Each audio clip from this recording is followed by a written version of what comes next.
Good morning, everybody. Once again, this is Al Redmer with the Maryland Insurance Administration, and I'd like to welcome you to our webinar about Maryland's opioid crisis and how the Maryland Insurance Administration may be of help.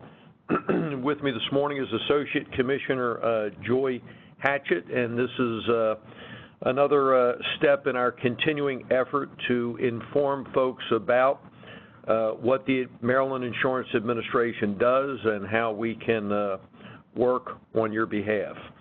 I would like to let you know that all the lines have been muted. As we go along, if you have questions, please type them into the little chat box, and we will go through the answers at the end. So 2014, Larry Hogan and Boyd Rutherford traveled the state in their quest to become governor and lieutenant governor. And I can tell you that no matter what part of the state they went to, no matter how large or small the community was, they heard firsthand about the opioid and heroin epidemic running rampant in Maryland. Before becoming insurance commissioner, I served the governor-elect by chairing one of his transition teams. That transition team included working with the Department of Health, and I can tell you that that continued to be a high priority for the governor. Once taking office in 2015, Governor Hogan appointed Lieutenant Governor Boyd Rutherford to lead the Heroin and Opioid Emergency Task Force. That task force includes state and local officials as well as experts in the treatment of addiction, law enforcement, education, and prevention.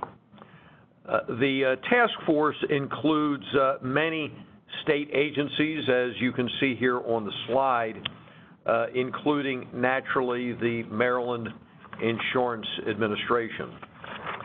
Now, everybody can help play a role in increasing the education regarding this problem and solutions that can be available. And you can help us by disseminating information that's made available. So I would invite you, number one, pull out your phone right now, go to the Maryland Insurance Administration Facebook page.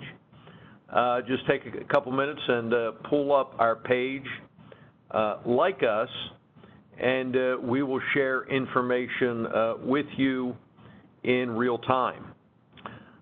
Additionally, the state has set up a website that serves as a one-stop shop for all kinds of useful information. You can see the website address on your screen, as well as they also have a Facebook page and Twitter account. But this is a one-stop shop for anybody to go and get the educational resources they need to help us combat this growing epidemic. So let's talk about the Insurance Administration's role in the opioid crisis. And the Maryland Insurance Administration is the state agency that protects Maryland consumers regarding their transactions with insurance, and we do that by regulating folks that are engaged in the business of insurance. And you can see here all of the activities that we engage in, and I will highlight the fact that we review and approve insurance contracts before they're sold. So we do that review to make sure that the policies comply with our laws and regulations. And we also investigate consumer and provider complaints, as well as allegations of fraud, and these complaints we're going to drill down and get to in a little more detail. The Insurance Administration can review complaints involving health benefit plans issued in Maryland, including claim denials that are based on medical necessity, if they are denials for any other reason, as well as other violations of law. So we have a pretty wide regulatory scope for regulating complaints. Now, what we cannot do is handle complaints regarding benefit plans that were issued in another state. We cannot regulate federal programs, nor can we regulate plans that are employee benefit plans that are self-funded by the employer. So we are preempted from state regulation by the federal government. However, if we don't have regulatory authority, we will certainly refer you to the appropriate agency that does. But always when in doubt, err on the side of bringing it to us, and we'll be able to determine for you whether we have the regulatory authority or not. So let's turn now to just the general claim denial process and complaints. So the process is you have to file the claim with the insurance carrier, and if that denial is if that claim is denied, then you have to file an appeal with the insurance carrier unless it is considered an urgent medical condition. If it is urgent, you don't have to appeal it with the carrier. You can come directly to the insurance administration. We're going to get into a little more detail in a moment. Once the appeal is denied by the insurance carrier, then you file a complaint directly to the Maryland Insurance Administration. Now, the insurance carrier may issue a denial for a couple of reasons. Number one, they may make the determination that the service is not covered under the policy to begin with, or they may make the determination that the service is not really medically necessary. So the general claims process is if the service has already been provided, or if it's not been provided and it's not an emergency, you then again have to file that appeal with the carrier, and you can file instructions. The benefit plan will give you instructions for filing the appeal when they make the denial. Now, it's important to note that the patient can file an appeal. The provider can file an appeal, but you really don't have to do both. So you can certainly coordinate with your provider. Now, if there's a pre-authorization process, a carrier may require pre-authorization unless it's for a prescription drug to treat an opioid use disorder, or whether it contains these drugs that are listed on the slide. So now let's talk about if it's an urgent medical condition, what you need to do if a request is denied, and if the service has not been provided, and it is for an urgent medical condition, then you go right to the MIA, right to the Insurance Administration. We can do a review of the denial within 24 hours, but it's important to note you do not have to go and appeal it to the carrier first. You can come directly to the Insurance Administration, and for your convenience, we have the definition of urgent medical condition on this slide.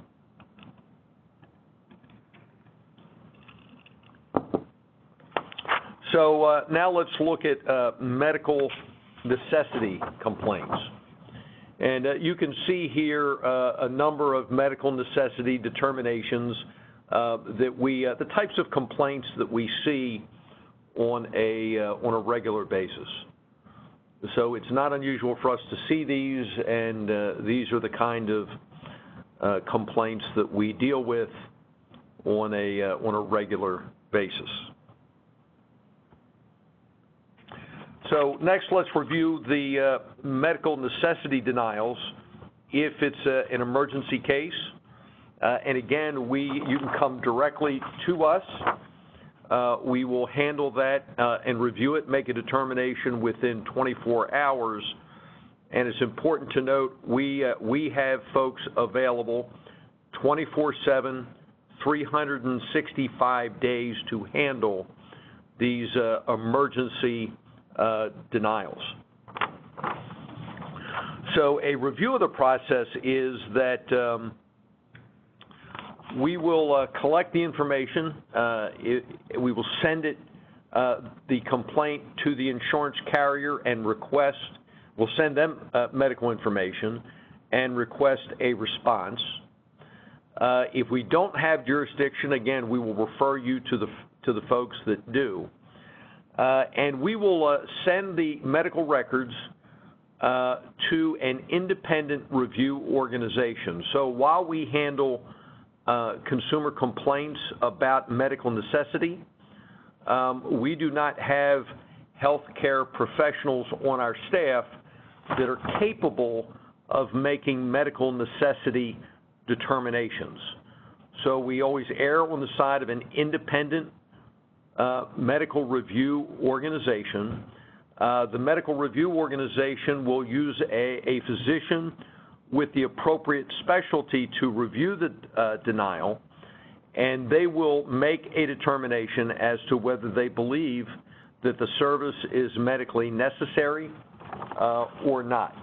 If they believe it is medically necessary, then the insurance administration will overturn the insurance company's denial of the claim.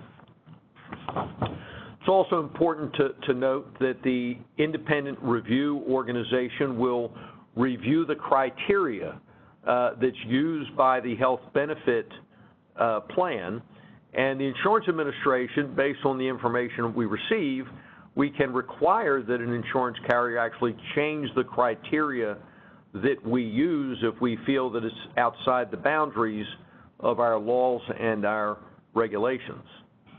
Now, if the independent review organization finds that the services were medically necessary, typically the health benefit plan will go ahead and just pay the claim. It's also important to note that if it's somebody covered under the state employee benefit plan, that the independent review organization decision is binding without appeal rights. So when we make a determination, either who's ever on the adverse end of that decision, whether it's the patient or the carrier, can appeal it for an administrative hearing.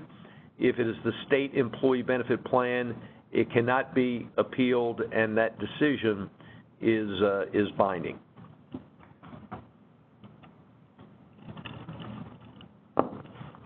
So let's turn to how to file a complaint with the Maryland Insurance Administration, and I will start off by saying more information that you provide is better than less. So we are going to need a copy of the claim denial and a copy of the insurance carrier's denial of your appeal. We're also going to need the patient to sign an authorization that will allow for the release of medical information, and that medical release form and a lot of other useful information is on our website listed on the screen. You can either use our complaint form that we make available on the website, or you can just write a brief letter explaining the problem, and that's going to be enough for us to get the complaint started. It's also important to file the complaint within 4 months of that appeal being denied. So additional information that you should provide to us when filing your complaint. As you can imagine, we need the contact information, your name, rank, and serial number. We also need the same information for the patient if you are contacting us on behalf of somebody else. And if that's the case, it's important to document that you are authorized to act on behalf of the insured. Naturally, we're going to need money. We're going to need I need money.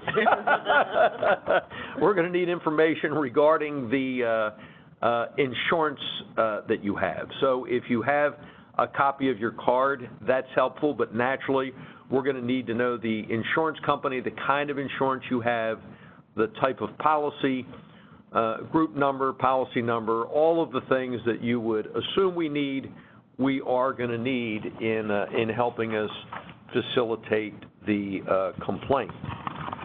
Additionally, if the complaint involves group insurance through your employer, we're going to need information regarding your employer and also information regarding the physician who is treating you so that we have the ability to follow up with them. Next, obviously, we're going to need to know what the problem is. So you give us some information regarding the type of denial, and that'll give us a head start. And again, just to reiterate, the more information you can provide us, the better off it's going to be in facilitating your complaint.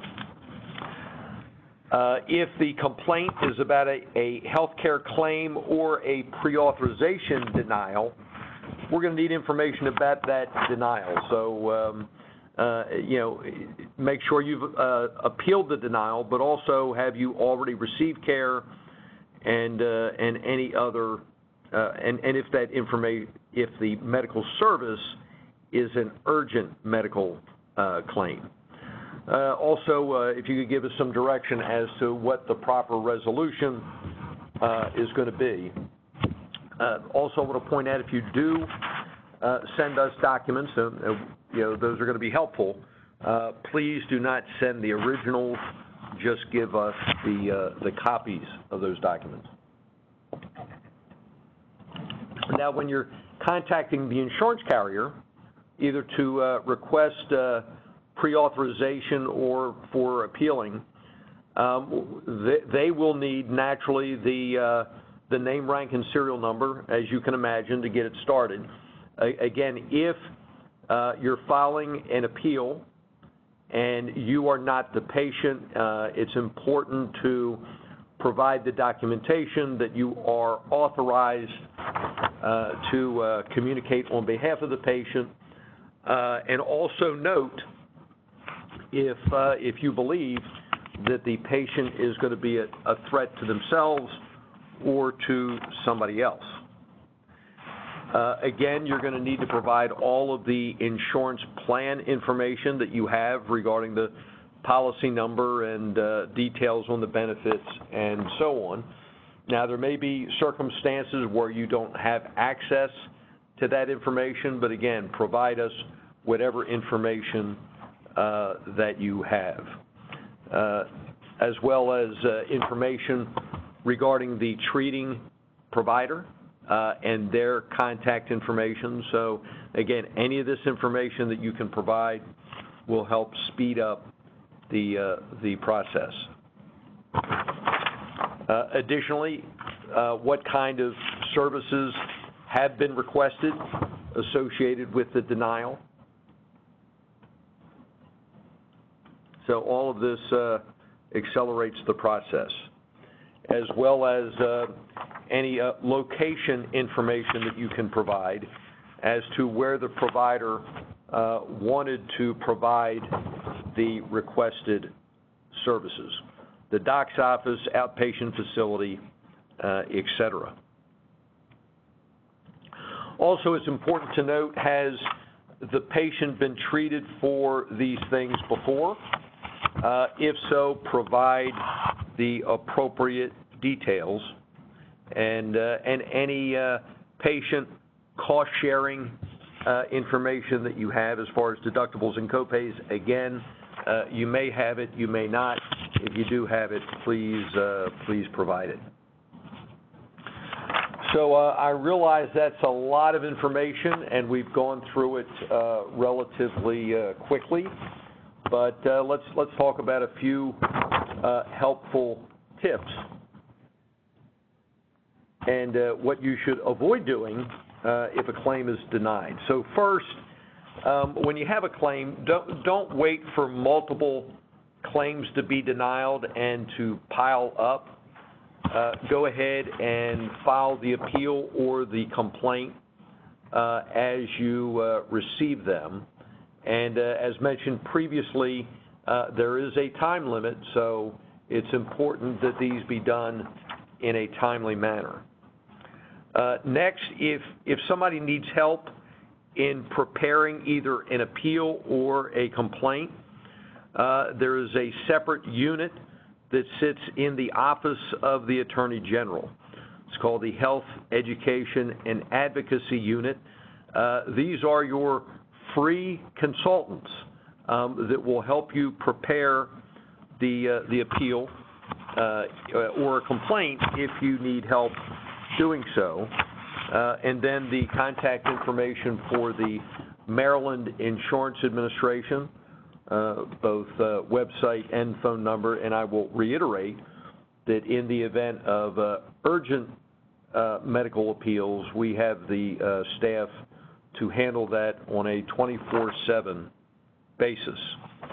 I would invite you to visit our website. We have a tremendous amount of useful information. We are constantly refreshing it. So, for example, we've got the Consumer Guide to Understanding Your Health Insurance Coverage for both mental health and substance abuse disorders. So it's a lot of useful information, as well as other consumer publications and complaint forms can be printed right off of our website. And again, I realize that we've gone through a lot of information in probably just under 25 minutes. So we're going to pause now and answer any questions that you might have. Also, we are recording this, so we're going to make it available on our website. If you want to go back and have a refresher, feel free to, we would invite you to do so. We would invite you to share the link with other folks that you think may be interested. So let's go to the questions. Commissioner Redmer, at this point we don't have any questions. So we'll give folks a couple of minutes just to think about if they have any questions that they'd like to ask. But in the interim, if people are interested in finding out what the Appeals and Grievance Unit has done in the past, every year the Commissioner issues a report that sort of breaks down the types of cases that he reviews and the agency has issued decisions on. If you're interested in looking at that report, you can go to our website, and the 2016 report is available. It's a report on the healthcare appeals and grievance law, and it was issued on December the 14th, 2017, and that gives you a breakdown of the types of cases we've had and what has happened with those particular cases. So while we're waiting to see if any questions come up, I mentioned your ability to help us educate folks, and I can tell you that as I travel the state, as I speak with folks, it is absolutely amazing to me the amount of misinformation that is out there about opioid abuse and drug addiction. So to the extent that we can get facts out there, I believe that helps everybody. So again, if you can take a moment and go to the Facebook page for the Maryland Insurance Administration and like the page, I can assure you, you will get a lot of information in real time, as well as the website beforeitstoolatemd.org. Again, beforeitstoolatemd.org, as well as their Facebook page and Twitter account. We strive to get as much information out there as we can. Again, while we're waiting for questions, I'll tell you that areas as it relates to the drug addiction epidemic where we spend a lot of activity tends to intersect folks trying to be admitted for inpatient care or the potential conflict as to when is the appropriate time for the discharge. So when there's a disagreement between the carrier and the providers, those are areas where we find ourselves getting involved on a regular basis. And at this point, we still don't have any questions, but after this presentation is done, if you come up with questions after the fact, why don't you just email them to me and I will forward them to the commissioner and we will get an answer to you. My email address is joy, J-O-Y, .hatchett, H-A-T-C-H-E-T-T-E, @maryland.gov. Let me repeat that. Joy, J-O-Y, .hatchett, H-A-T-C-H-E-T-T-E, @maryland.gov. And finally, once again, thank you for joining us. We are new to the webinar circuit. I hope you found it useful. If there are any other topics, I think we've got a question coming in. Any other topics you would like to have us address via a webinar, please let us know. Joy, we've got a question? Yes, and the question is, Commissioner Redmer, do you see health insurers as a whole trying to limit the number of days or number of times they will cover a patient seeking inpatient rehab care? So that is a pretty general question, so I'll give you a very general answer, and that is it depends. I think, let me first take a step back and say this. Just about every insurance carrier that I communicate with and interact with are all very engaged in the drug addiction debate. I do believe that they have a genuine interest in getting it right, and I believe that they recognize that it is in their best financial interest to have folks that are addicted to be helped and be clean. That's in their best long-term interest. So they're much more engaged than they were a couple of years ago. With that being said, every insurance carrier is a little bit different, and every patient is a little bit different.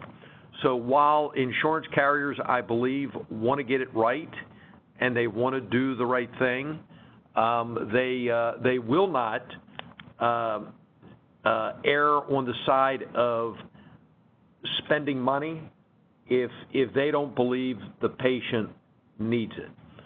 So sometimes the conflict becomes an issue of communication, where the appropriate things are not being communicated to the carrier, or it's not being communicated to the right person at the carrier level. So oftentimes that's an area where we can assist in making sure that everybody knows all of the facts and what the ramifications are. And if I might add, what we see frequently is the insurance carrier, let's say you ask for 30 days worth of treatment. The insurance carrier might initially give you 5 or 7 days. Then at the end or close to the end of that 5 or 7 days, if you believe your patient needs additional days in treatment, go back to the company and ask for those additional days so that you can make sure that they're looking at the current status of your patient. And at that point, if the insurance company says no, then come to us and we will have our independent reviewer take a look at the situation and determine if additional days are necessary. You know, that's a great point, Joy. And you know, I've been around a long time in a number of roles in my life, and I don't care what you're going through. I don't care whether you're buying a house or whether you're trying to get a loved one treatment for drug addiction. Everything in life revolves around the appropriate setting of expectations and communication. So if there's a disconnect with the communication and the expectations, that's where there's a lot of conflict. My experience is if there's a lot of communication on the front end, if there's a proper setting of expectations, everything goes much more smoothly than if not. Commissioner, we have a few more questions here. The next question is, I have experienced trouble getting clients admitted with cocaine use disorder because detox is not seen as a medical necessity for cocaine use. Do you have any experience with this claim? Let me speak to that. Basically, just remember that when you are submitting your complaint or claim, you're looking more at what the person is going through. So if that person, because of their medical condition, needs a particular type of treatment, let's say they're going through detox and medically they're unstable because of a heart condition or because of some other type of urgent medical condition, then put that in the file. It's not just that they're going through detox, but the fact that why they may need immediate medical treatment is because of the circumstances that are surrounding that particular medical condition. Remember, this is a review as to whether or not they need treatment for a condition. The prime example is going to be something like a heart condition. So if, in fact, while going through detox, you basically are putting that person's health in danger, then that may be something that would require immediate medical treatment. The next question that we have, Commissioner, is there a way carriers can be available to be on a three-way call with the crisis hotline when an individual calls in seeking treatment to a facility and have them facilitate admission to a bed?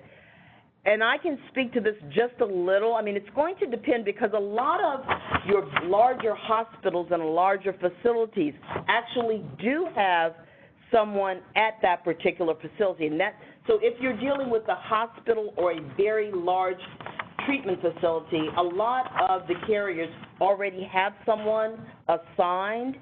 Now, if you believe that let's say you come to us and you believe that it's a medical necessity case, we may try to get someone immediately available on that three-way call.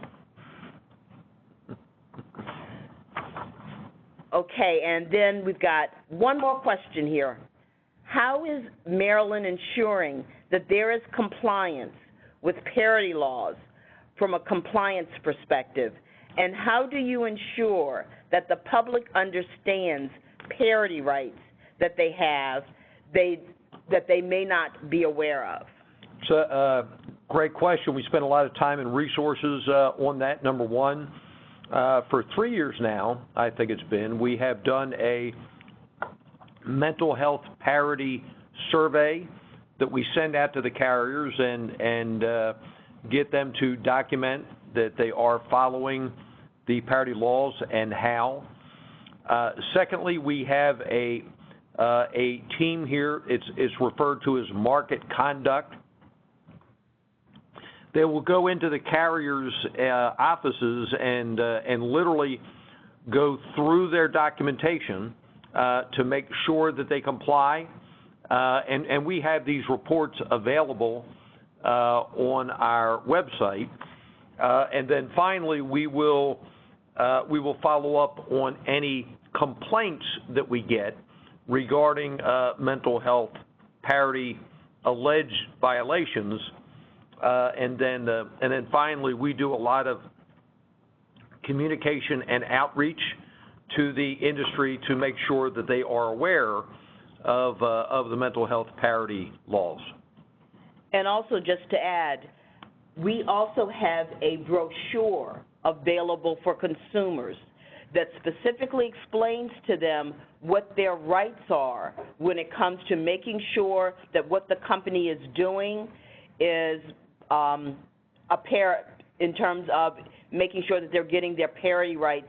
So we try to make sure that consumers also understand what they're entitled to under the mental health parity law. Well, that's all the questions that we have at this point. And for those of you that have sent us emails indicating that this information has been very, very helpful, we're glad to see that. And I would also ask you, stay tuned to our website. We'll be having a lot of different webinars in the future. And if you can think of something that might be helpful to you as either a provider or a consumer that you'd like us to do a webinar on, just let us know.